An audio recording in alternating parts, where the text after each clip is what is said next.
pay attention to what we're doing. You'll find out that I record all of my my lectures. So if you can't remember how to do something we're about to do here in class, go back and look at the video and you should be able to kind of figure things out on your own at home. And if you're still having issues, just track me down during community time or something. We'll get you squared away, okay? So let's pull up our Power School page.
Okay.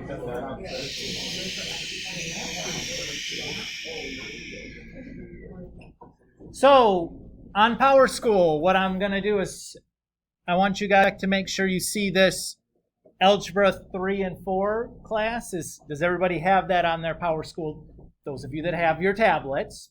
Is anyone missing this class from their Power School? Okay, good. So let's go ahead and click on that.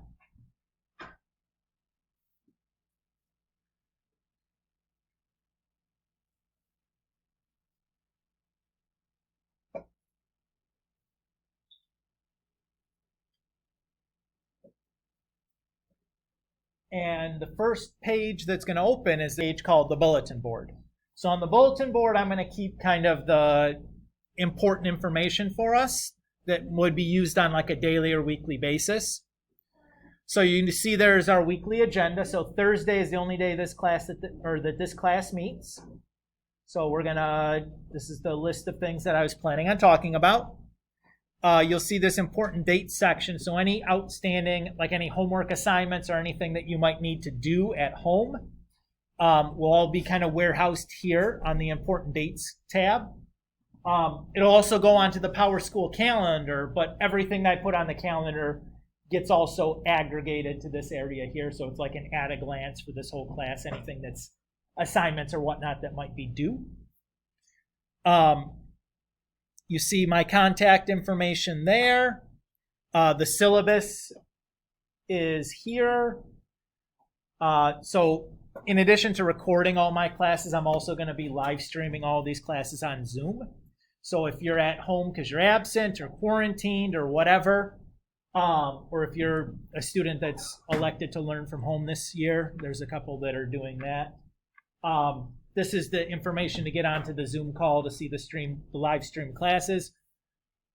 So there's a link and then the ID and password. I don't know that you really need that if you use the link, though. I'm not positive, but I don't think you do. Most mornings I'm in my office, usually 6:50 to 7, depending on how traffic and the family commute and stuff goes, the drop-offs and whatnot in the morning. And then, so that's really the best time for me. You could also try to, if that can't work for you, we can kind of figure something out, but that's like on a by appointment basis there. Any questions about that bulletin board section? No? Okay. Should seem fairly well organized and hopefully pretty helpful for you guys. The place we're going to go to next is called Resources. So let's click that Resources tag. And you guys should all see just Resources second hour. You'll notice that I have 2 of them there. It's because my view here is a little different than yours because I'm the teacher and I have a separate one of these pages for each first and second hour that I have this class. Did anybody not have that resources tab? No. Okay, good. So the first thing up here is this textbook information. So we have an online textbook for this class. And now I had done this like little slick setup where I embedded the hyperlink here to click here. Apparently the one I used was broken. We found this out first hour. So we're going to set up our online textbook right now, but instead of clicking the click here, because the hyperlink doesn't work, I'm going to ask you to just open a new tab and do my.hrw.com.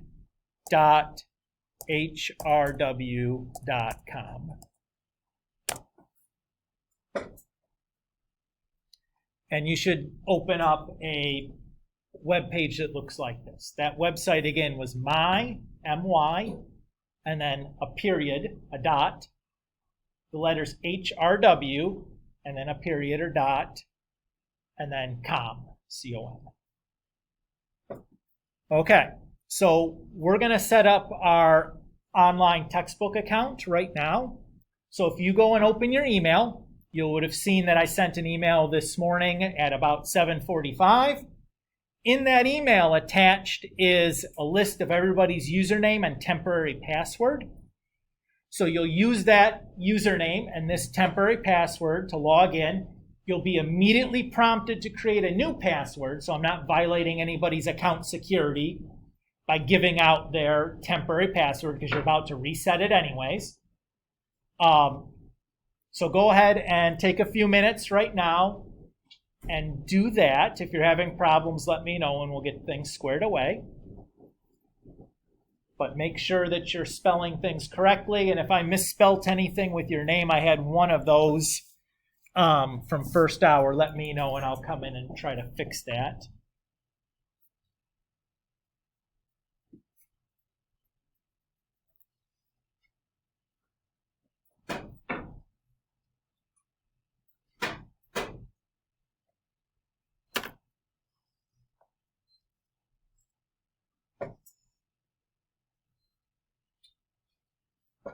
So once you've entered in your username and temporary password, you should be at a page that looks similar to this.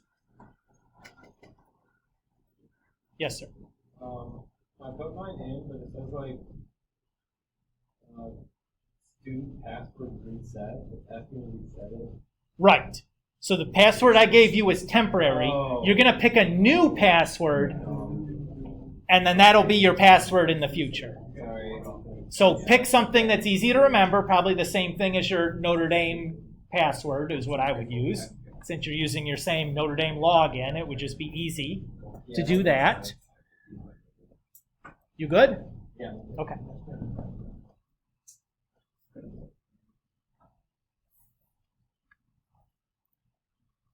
Is anybody still sorting through that? How many of you have a page that looks blank? Okay. Does anybody know what the issue when you get to a web page and it's blank where it feels like stuff should be there? It's not too many people and it doesn't need to be refreshed. The issue is your ad blocker. So if you look next to your address bar, you might see this little red shield where some of you will have like a puzzle piece and then the shield will be in the drop down from the puzzle piece. So you just need to click that ad blocker and then click on the power button to turn it off and then refresh it. There'll be a little refresh option right next to that. If you do that, all these missing tiles will populate. Give you a second to kind of do that. If anybody's having an issue though, please let me know and I'll come by and help. But in general, anytime you're on a website and you get to and it feels like not everything is here that looks like it's supposed to be here, the ad blocker is probably the issue. It's getting in the way and blocking that content, and you just need to turn it off for that web page. Okay. Does everybody's page now look similar to this? Right? No. So I have more tiles here than you guys do, because I have the teacher edition access rather than the student edition. But do you see like the planner and the resources and all that stuff come in? No. No. Okay. What's the Pedro? What's the issue? It's still showing just blank. Okay. And I don't have the puzzle piece. Did you do the ad blocker thing? So do you have a little red shield next to your address bar? No. Do you have the puzzle piece? Do you want me to share screen? Sure. Oh, yeah, I know. I can see on the right side. That's both disabled participant screen share. I think now you should be able to. No, still not. You allow me to share screen.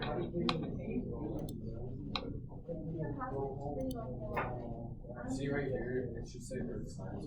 Okay, there. You can click earth science and you change it I don't have anything at the top. Yeah, so you see the little red shield right next to the address bar that has the little number 2? Click that. And then click that thing that looks like the universal power button, the blue. And then there should be a little refresh arrow right next to it. So click that thing. And then you should be good. Okay? And then I'm going to reshare my screen. Because you should be good now, okay?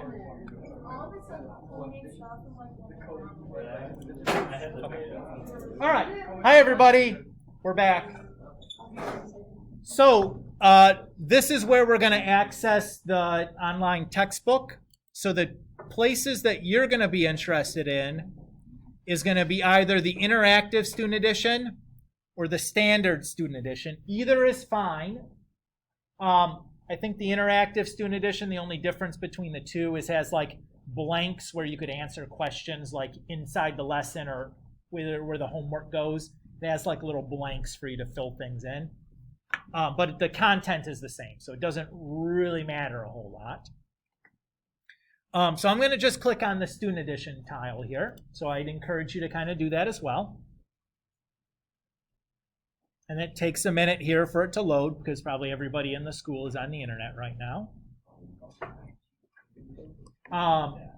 So you'll see what is going to be the table of contents for our course.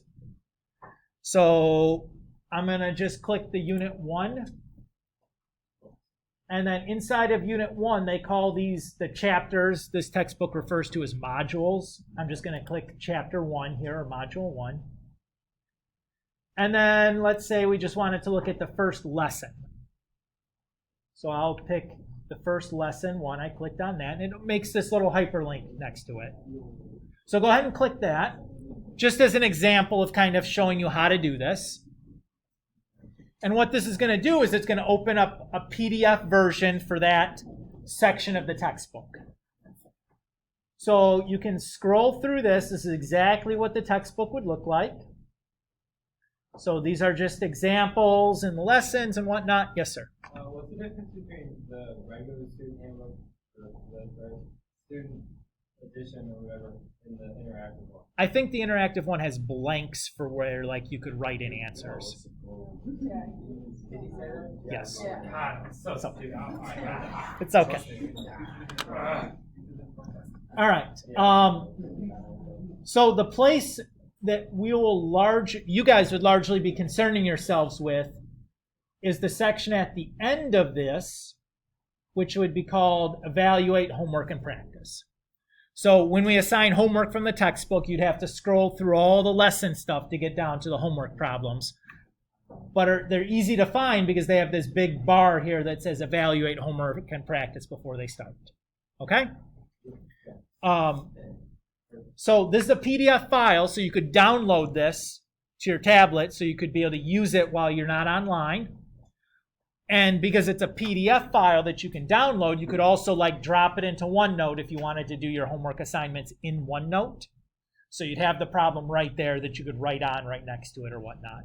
So that's an option for you guys. Okay? Yes, sir. When I go in my thing, it says algebra 2. Yeah, that's the name of the textbook, which is okay. Yep, that's okay. The textbook's name is Algebra 2. This is Algebra 3-4, which is a second-year algebra course. So the textbook is referred to as Algebra 2. Yeah. Okay. Everybody okay there? Let's go back to Power School now. Please stop talking.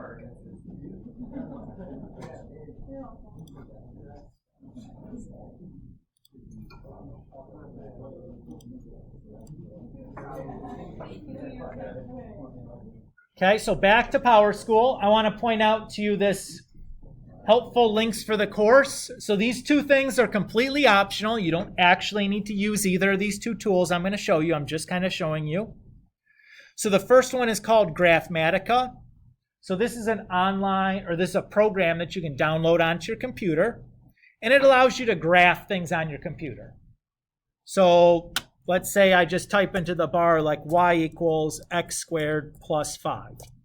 And I press enter, and, well, it's kind of off the screen, but it just draws the graph in for me. Okay? So this is a nice tool if you're going to be graphing functions, which we will do a fair bit in this class.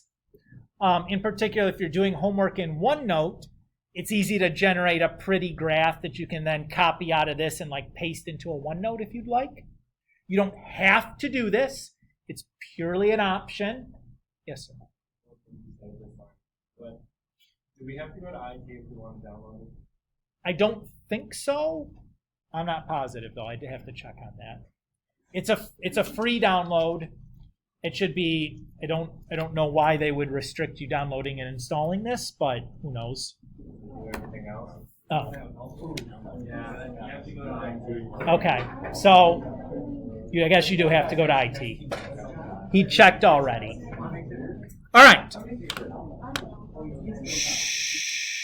The next thing I want to point out is what's called Wabbit EMU. So this is a calculator emulator. So when we say emulator, what we mean is a program that mimics the behavior of something else. In this case, what it's doing is it mimics the behavior of your graphing calculator. So if you're one that shares a graphing calculator with a brother or sister, or has trouble locating your graphing calculator on a regular basis, or forgets it at home and needs it at school, or vice versa, this is a nice option for you. And basically what this does is it works exactly like your graphing calculator does. So the buttons are all identical. The functionality is identical. You can just, like type in 7 plus 6 and press enter, and it gives you the answer, just like your calculator. Yeah. Yeah, it behaves exactly like your graphing calculator does. So that's, again, do you need to use this? No, but it's there and it's free and it's available and you may find it helpful. So, all right. Next up is we're going to set up our shared OneNote folder that we're going to use for this course. So go ahead and click the hyperlink there under that tab. And this should open up Microsoft Teams for you. If you have the app already installed on your computer, which I think everybody should, you can open it in the app. If not, you can run it through the web, and they might prompt you for your Notre Dame username and password, and you can supply that. And it'll open up Microsoft Teams for you. And I'm already starting to get requests for people wanting to join, so that's good.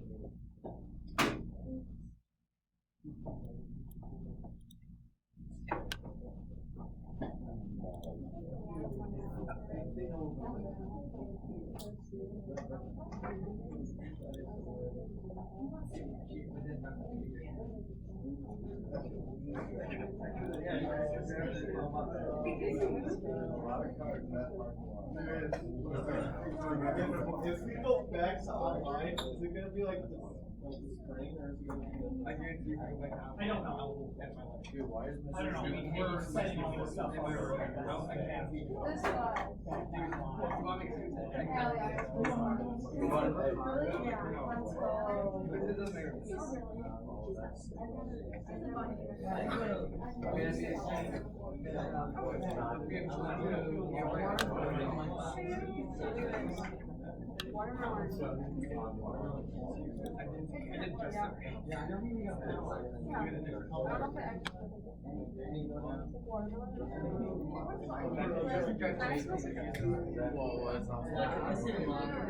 Okay, I'm still waiting. I think I still have more of you guys that need to send their login here and get your requests sent.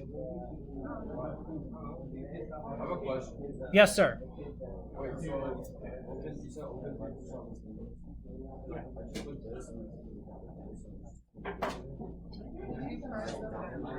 I'll use the left. Or yeah, just make it maybe nice.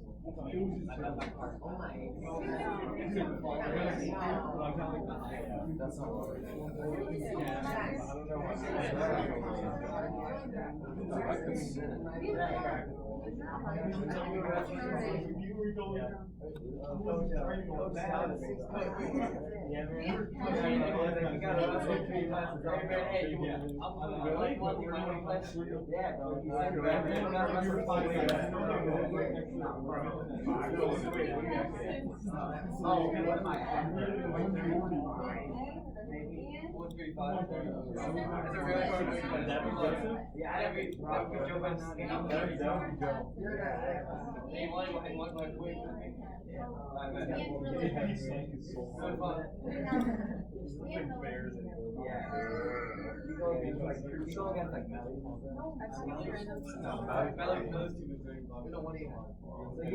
no, it's 2:15 right now. He's gonna be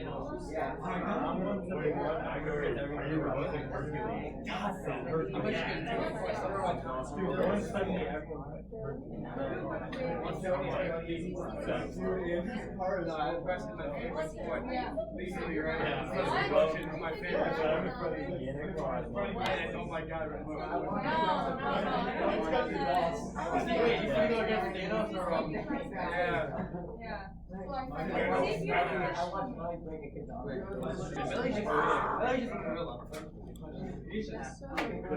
That's so funny, but it's actually true. What? Yeah. Yeah.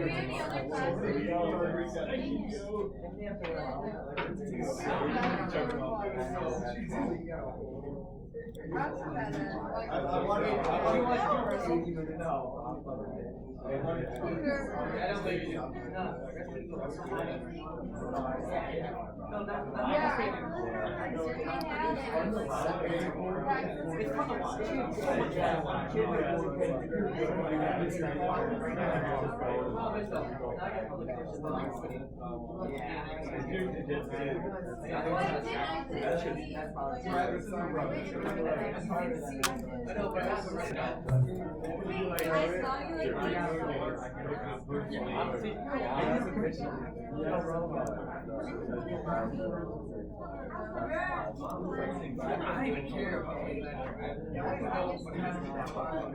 all I know is I'm doing jujitsu.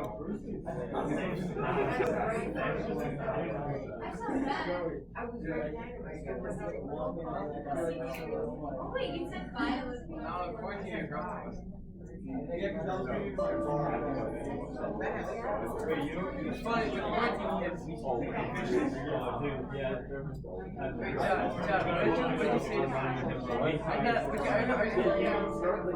I heard 175.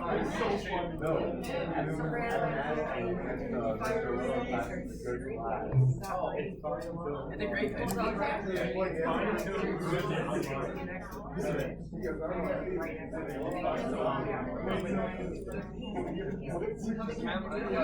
I don't have my ass.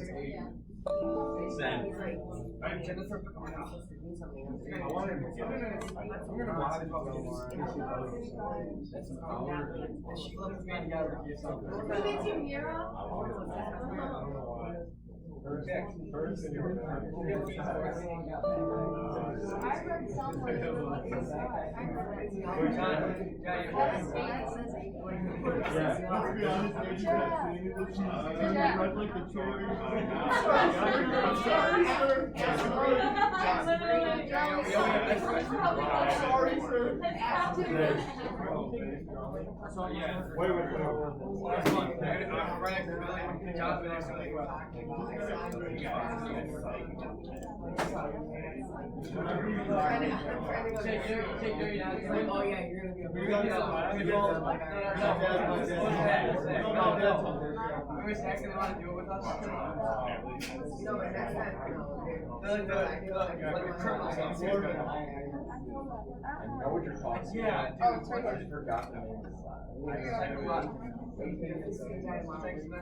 So he's the perfect one. Yes.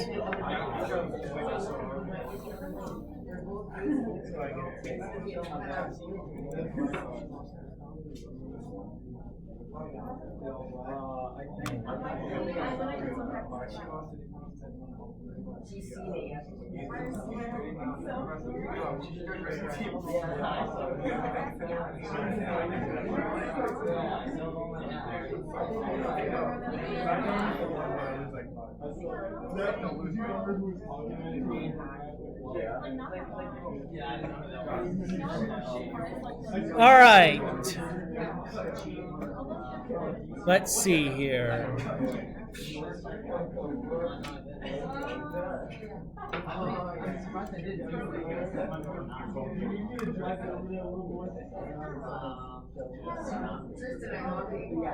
I did too. Excuse me. Who is still trying to add into this Microsoft team? Yeah, what's going on? Well, it says work by start. Just close the app. Close it out. Close that dialog box, and it should, because it says I've accepted yours. Yeah,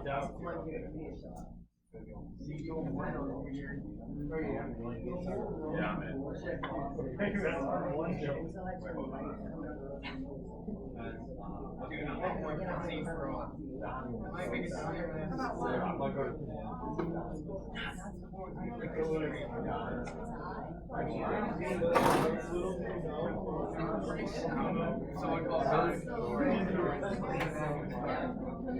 Tell the tale.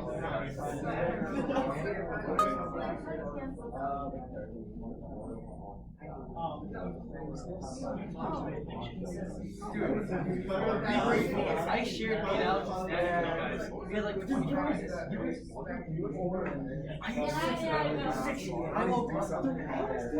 Wait, Alex like so much. Alex is 205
I've never seen no good not 5 seconds.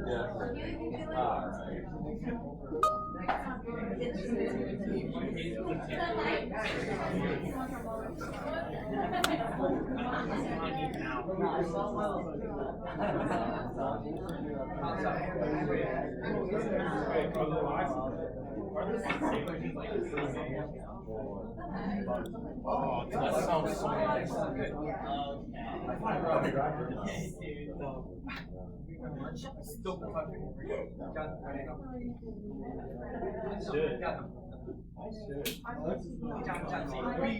We are hired. Stand us. Let's see, this is correct.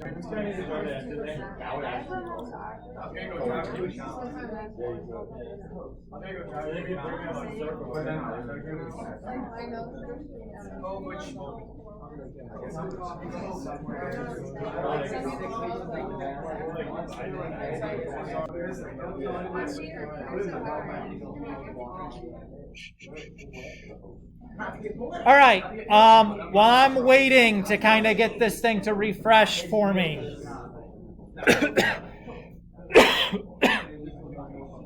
I need you guys,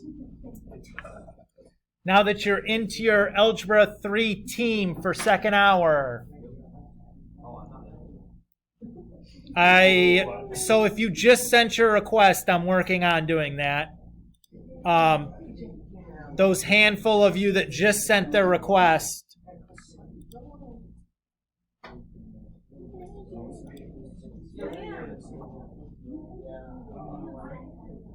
there we go. All right. So those of you that just sent your request, I just accepted, so that should be squared away for you.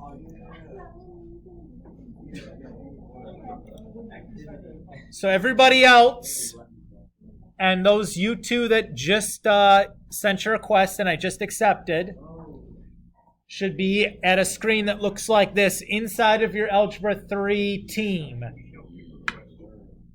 What I want you guys to do is to find where it says Class Notebook up at the top and click that.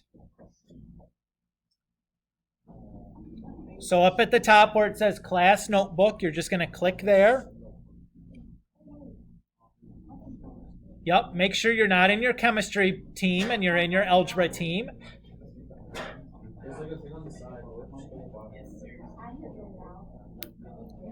Okay. So at this point, you guys should be at a screen that looks kind of like this.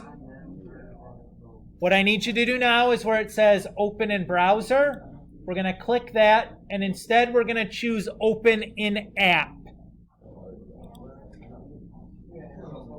And it'll prompt you saying that we're leaving Teams or whatever, or won't, I don't know. Hit Open in OneNote. You should use the big version rather than the little version. But I think it'll go in both of them, to be honest. So like if you do it one place, it'll go to both places, I think. Yeah. Yes, sir. Yes, sir. You should be worried about now, Joey. Because I keep my period time. My tablet 30 minutes. The little pen, yeah. Okay. Has everybody gotten that to work? So you might have gotten a dialog box that popped up warning you about something. Just hit yes. Okay.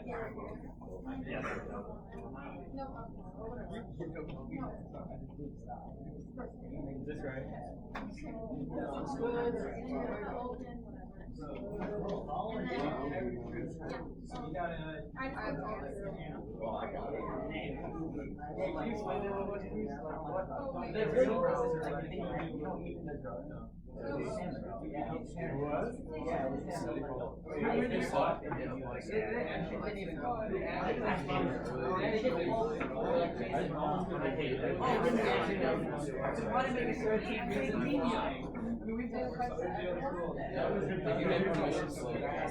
I tried to sign it.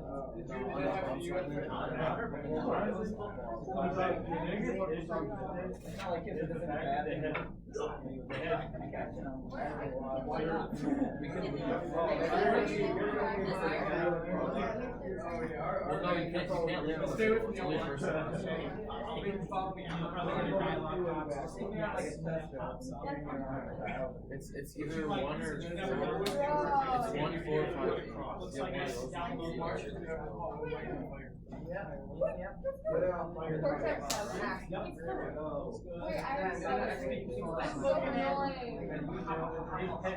my god.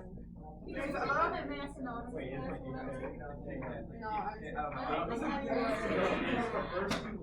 you don't have to. No, you put the first letter and put it in the No, look, this is the first day. And then you start the second letter. Actually, put the first letter.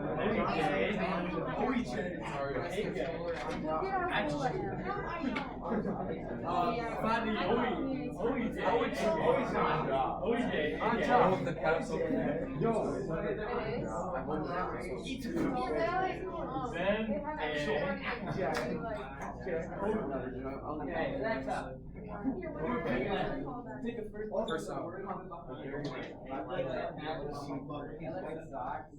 All right.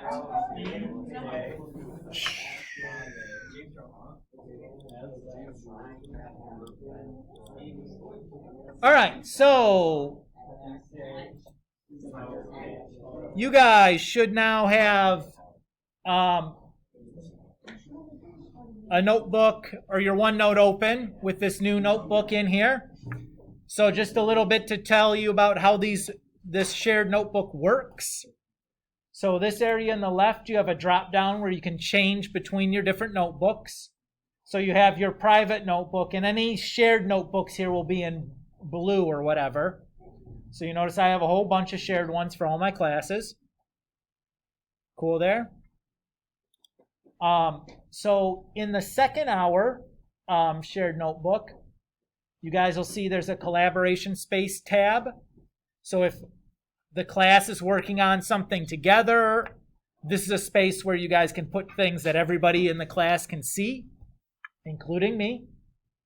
The content library is a place where I can put documents that you guys can look at, but you can't edit. Now you can save things and download things and copy things from the content library and put it into your sections, but you can't edit anything from it. Okay, so I might put in, the class notes or something in this section would be something I could do. And then mine says teacher only, but your guys would say student only, right? So that's a place where you can work where no one else can see it. So that's a private section. I can't look at what's in there.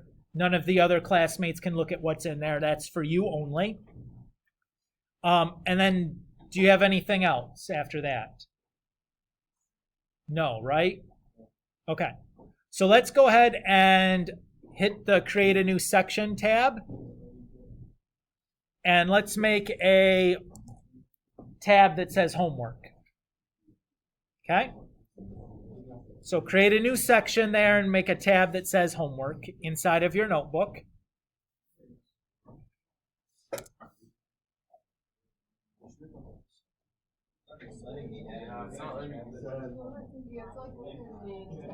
Yeah, you have to press your name. Oh, so there's already one with... Okay, never mind then. So sorry, I forgot I set that up already for you guys. Okay. My apologies. So inside of this homework tab, every time you do a new homework assignment, you're just going to make a new page on the right here. So, your first homework assignment would be on this page, and then you can hit add page and do your next homework assignment and so on and so forth.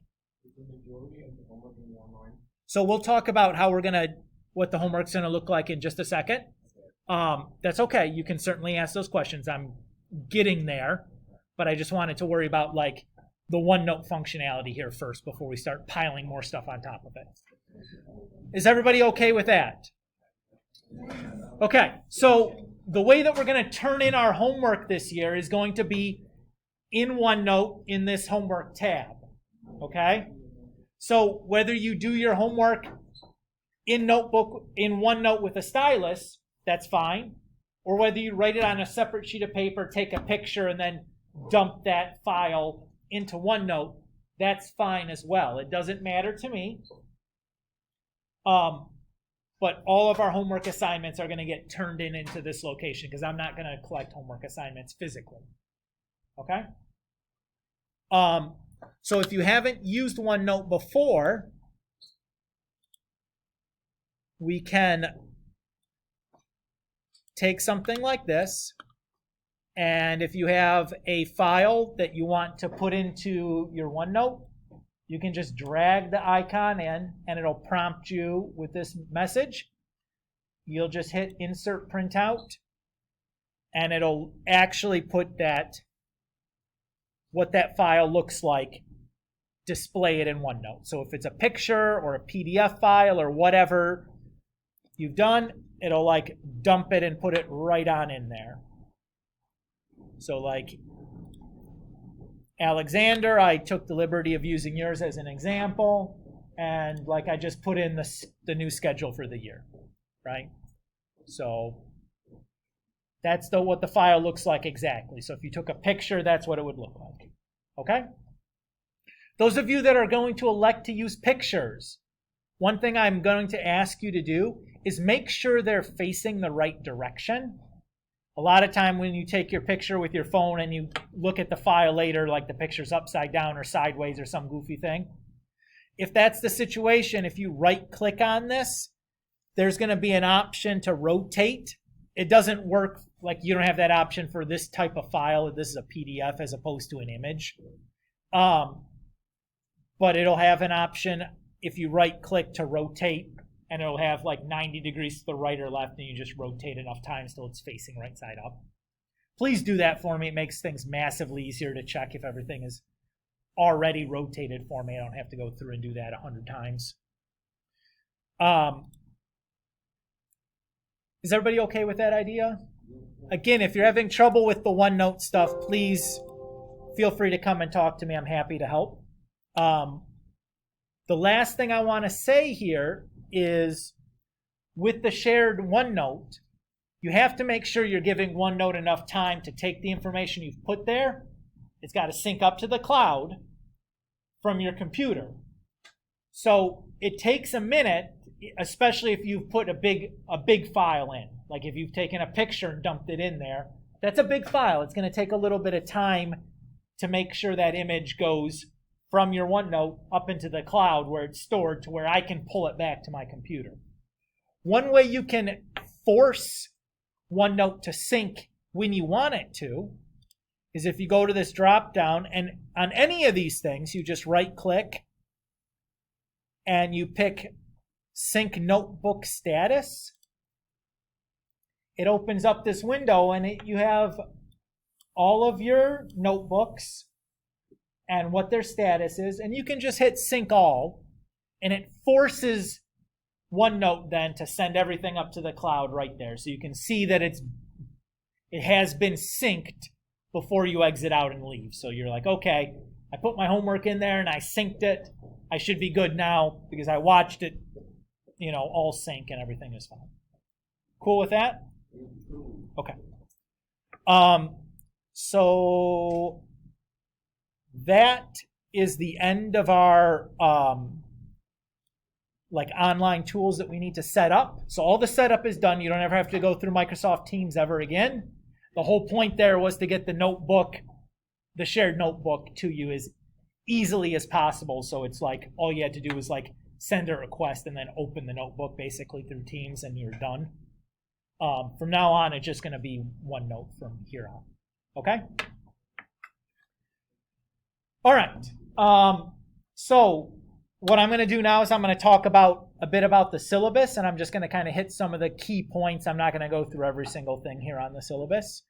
Do you remember where the syllabus is at if you wanted to look at it yourself? On PowerSchool in the bulletin board. So it'll be there all year. So materials for this class, we have the online textbook, which you've already set up. You probably want to have like a notebook or a folder or something. For my classes, I take college classes too, but I use like a little composition notebook. I buy the ones that have graph paper in them. This is what I like to put my notes in because the pages don't fall out and like it's kind of all bound up there for me, and the graph paper is already embedded, and it's easy for me to be neat and organized with it. But you guys can do whatever you like to do. That's what I like to do. I'm not going to micromanage how you're keeping track of your homework or keeping track of your notes or whatever. You need some pens and pencils and, notebook papers and whatnot. A graphing calculator is required for this course. So you need something like TI-83 or better. This is a TI-84. So this is kind of what they look like. If you have a question about whether the calculator you have is appropriate or not, feel free to show me what you got or ask, and I'd be happy to let you know.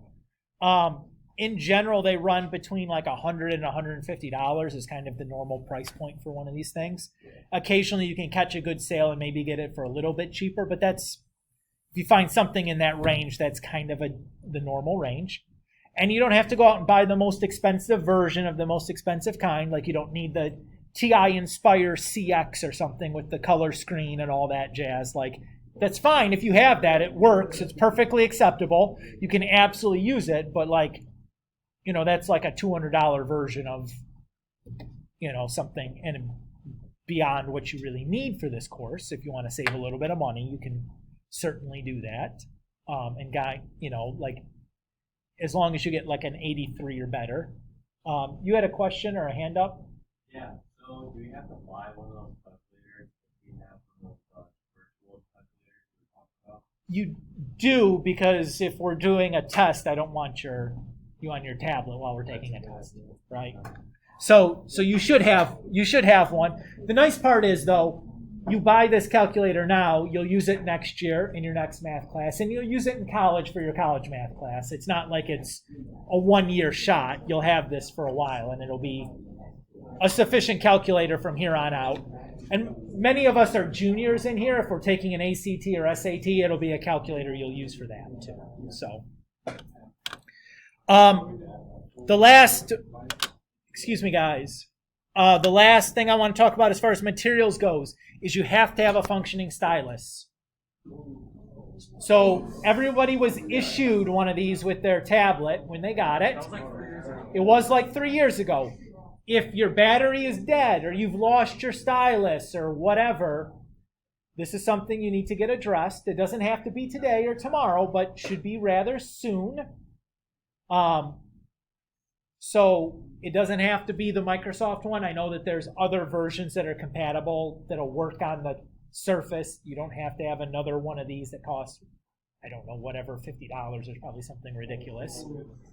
But anything that'll write, as long as you can use the stylus to write on OneNote, that is fine. It doesn't have to be the Microsoft specific one. But you are going to need to have that tool, and we are going to use that at points during the course of the year, so you do need to have one that works. Okay? All right. So let's talk about the types of assignments we're going to have in this class. So there's 3 types of assignments. We're going to have tests, homework, quizzes, and homework. What do you notice is missing from this? Final. A final exam. There is no final exam for the first semester of this course. Okay? There is a second semester final, but there is no first semester final. It is not cumulative. More in it, at least as far as specifically asking about material from the first semester. Obviously, there's things in first semester that you still need to be able to do in second semester as part of second semester content, but it wouldn't be specific to first semester. The grade breakdown is the standard thing that you guys know. The one thing I want to point out to you guys, and this comes up every couple of years or so, when I make the final grades for the course, what I have the net classroom do is round to the nearest whole decimal point, or the nearest whole number. So you could have, if you're displaying to the 10th, you could have like 87.5, but really what that was 87.46, and it rounded to 87.5. For you, when I round that to the nearest whole number, though, it's going to round to 87. You guys see what I mean? Because 87.46 rounds down to the nearest whole number. So you have to, if you see something like that, don't assume that I've made a mistake. I haven't. It's because of the rounding going on there. Now, this is a rare occurrence. Every couple of years, like one kid will notice, like, hey, I had, my thing said that I had an 85 point, like blah, blah, blah. And it's like, well, when I rounded to the nearest decimal point, or the nearest whole number, it was this. So what you must have been is like 4 or 5 rounding to 0.5, and then you don't round again to the whole. So just that happens from time to time, but it's rare. But I figure I should mention it because it happens every once in a while. If you want the fancy honor certificate for mathematics that we hand out at the award ceremonies or whatever, you need to do 95 or better for both semesters. The homework. So I'm going to assign homework most days. The homework is going to be due once per week. So we're going to turn all of our homework in OneNote as I kind of showed you. The due date for that week's worth of homework is going to be Sunday at midnight. Through OneNote, I can see like when you last edited something on that page. So I know when the last time you went in there and fooled around with it was. But what that means is you basically have an entire week to do some of these homework assignments, right? So if there was something you didn't understand, when we meet in class next time and we take questions from the homework, you can ask about it. And then you can go back and finish it. And you won't have necessarily incomplete homework assignments, right? Or if you have a busy night and you don't get to finish your math homework for the next day, that's okay, right? Because you can finish it later because it's not due until Sunday at midnight. So like, hopefully that creates a little bit of flexibility for you guys. It gives you the opportunity to come back and like do some homework and maybe have some questions and be like, I don't think I'm doing this right. Like I'm going to quit here and ask some questions tomorrow and come back and finish it. Or not tomorrow because we never meet 2 days in a row. But you guys know what I mean. Next class and then come back and finish it. What I want to encourage you not to do is blow off the whole week until Sunday and try to do a week's worth of homework on Sunday. Right? Like that's going to be a miserable day and it's not the best way to try to learn mathematics. It's better to do a little bit every day than try to do it all at once. In addition, you don't get the opportunity to like figure out what you're not sure about and ask questions about it during the week if you do with them. So the day after the homework's due, are we gonna go? Like, are we gonna review it? Yeah. So the following class we can talk about the previous homework assignment. I'll take questions.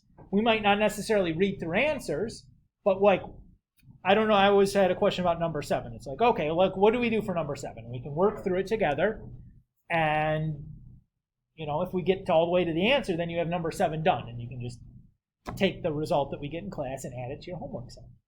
Like there's nothing wrong with doing that. Yes, sir. I don't know if you said this, but is it like the homework is like completion, or is it like if you actually get the answers right or wrong? So what I'm looking for is quality of work and completeness. So I want to see that you've attempted, like the majority of the problems, and that the work you've shown for the problems is reasonable. So like a list of answers isn't very good, right? In most situations, like some of the stuff we're doing early on, a list of answers is perfectly appropriate because there's not really calculation involved. But like once we start doing things that were, involve like solving, or like some algebraic manipulation, like I want to be able to see that, what you guys are doing or how you're doing things. But I'm not going to be necessarily looking at things right and wrong in those homework settings. Okay? Mm-hmm. The other thing that we'll have homework quizzes. Now, the homework quizzes are unannounced. They're done in class. But what the content is going to be a previous homework problem that you guys have done from a homework assignment we've already taken questions from.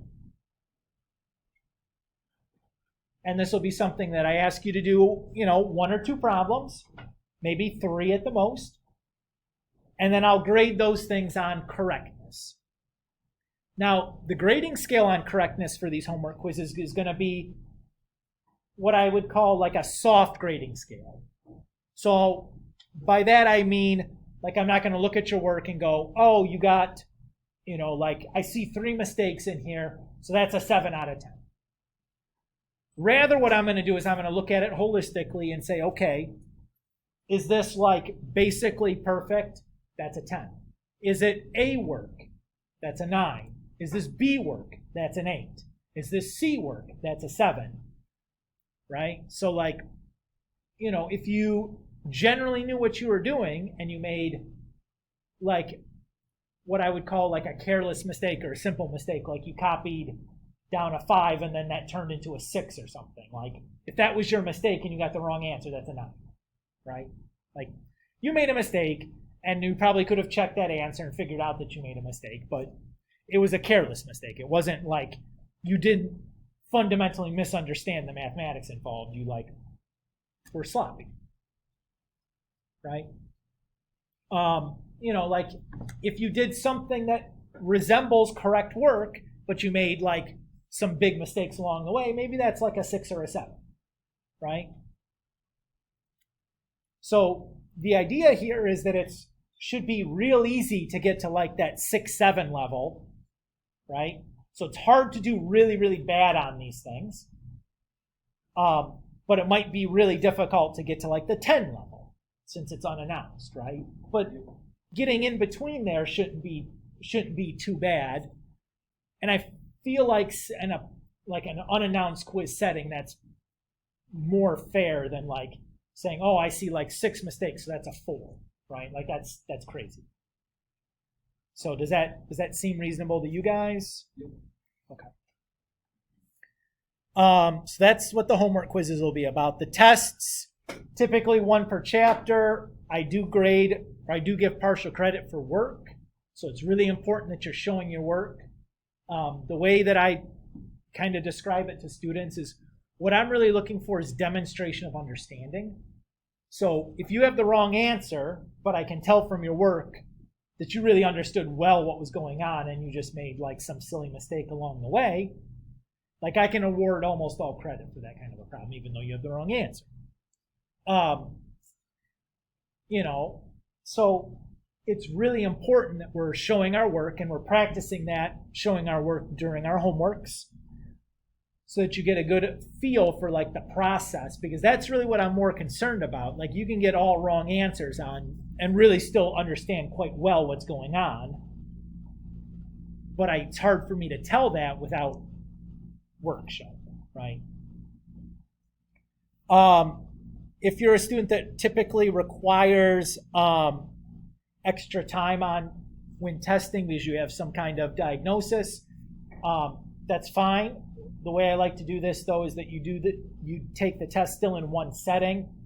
So you'll make some arrangement with counseling and do some alternate time and location to do the thing in just one shot. No problem doing that. I'm very flexible about that. So just let me know what you work out with counseling, scheduling-wise, and I'll make sure that you guys are ready to go. Dress code, I do expect you in dress code, and that includes your mask situation. So you should have a mask on, pulled up over your nose and mouth. I'm not going to talk about computer usage because you guys have already signed the technology policy, and this is old hat, at least for school for now. Academic honesty, the same thing. You guys have, I'm sure, talked about this a million times and filled out forms and paperwork and signed contracts and all that kind of stuff. Absences, if you are absent during a class day, if all we did was do a lesson, I record all the lessons, I post them to PowerSchool. All you need to do is go to PowerSchool and kind of watch what you missed and work on that homework assignment. You don't necessarily have to have any interaction with me unless you have specific questions about something. But as far as I'm concerned, like the notes and the lectures there, it's basically the same thing as what we did in class. Take care of it. It's not that big of a deal.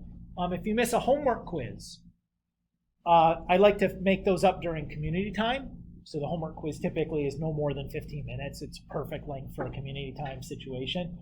So just send me an email, let me know what day you want to come in during a community time, and we'll make that happen, get those made up. If you miss a test, you can make that up either in a study hall or the testing room. It doesn't matter to me which one you do. I ask that within 1 week of you returning to school that you've scheduled that makeup. I know, as particularly if you had a long absence, that you may not be able to do it within a week. Like, you may have lots of things to make up. But I don't think it's unreasonable to have something scheduled within 1 week of coming back. Snow days, you know the deal there, right? You check by 9 a.m. to see if you have anything to do that day. And then the material that we're going to cover, we're going to try to do the first 5 chapters here in the first semester. We'll kind of see how that goes. Again, the pacing for a class like this is largely going to be dependent on you guys. Like, if we're going too fast or too slow, like if you guys are struggling, we'll slow down. If you guys are fine, maybe things speed up even, depending on how easy it seems like things are going. And I'm happy to do that. Like, it's important to me that it's not like we're going at a breakneck pace and you're just like hanging on for dear life trying to make it through the class. I don't want that experience for you guys. But I'm not inside your head. And even with the mask on, it makes it that much harder to look at your face and try to have an idea of what's going on. So if something doesn't make sense or you're having some trouble, please stop me and speak up. If it's during a lecture and I say something that you don't understand or do something that you weren't sure about, just stop me and ask. If it feels like I'm making a face, it's not a face at you for asking a question. It's my own frustration at myself for not being better at my job, to where like you're not understanding something that I'm doing. Like, it's not you, it's frustration at myself. And I have a hard time like not expressing that, but it's never at you guys. It's only at me, where it's like, oh my God, I can't believe I'm not better at this by now. So please, like, if you're having issues with something, let me know, and we can certainly, go back and review something or do some extra practice or whatever. And I'm happy to do that. It's important to me that it's not just like bulldoze through all the content, but we actually feel reasonably confident about what it is that we're doing, right? I know that a lot of us are in the traditional class because math has not been a strong suit of ours historically. And I'm happy to, work with you to where we feel a bit more confident about it. I don't expect it to magically change and become your best subject or favorite subject if it's something we've historically struggled with, but I'd like it to be less of a horrible experience, I guess. Okay. So the last thing about the syllabus is, if you looked at our Power School page, you might have noticed that alongside the syllabus was also a sign-in sheet. Let me give a second for this to load back up here. I've been away for too long. So if we're back to the bulletin board and we look at where the syllabus was,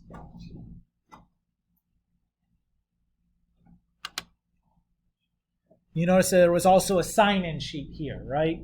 What the sign-in sheet is basically I'm asking you to show your parent or guardian the syllabus, let them look at it or read it or whatever, and then to sign saying that, like, I've seen this before, I'm aware of where it's at or what it says. And there's a section for you too as well as the student to fill out. Once you've done that, I want you guys to upload that to Power School. So there's a drop box for this assignment in Power School. If it's me, what I think the easiest way to do this is to download the sign-in sheet, drop it into OneNote, and fill everything out in OneNote, and then you can just upload that file straight away to PowerSchool and be done with it. I'm asking you guys to have that for me by midnight on Sunday. Is going to be the usual due date for things that go home.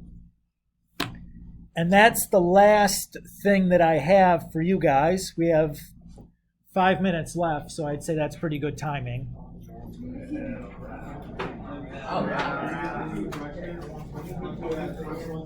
Dude.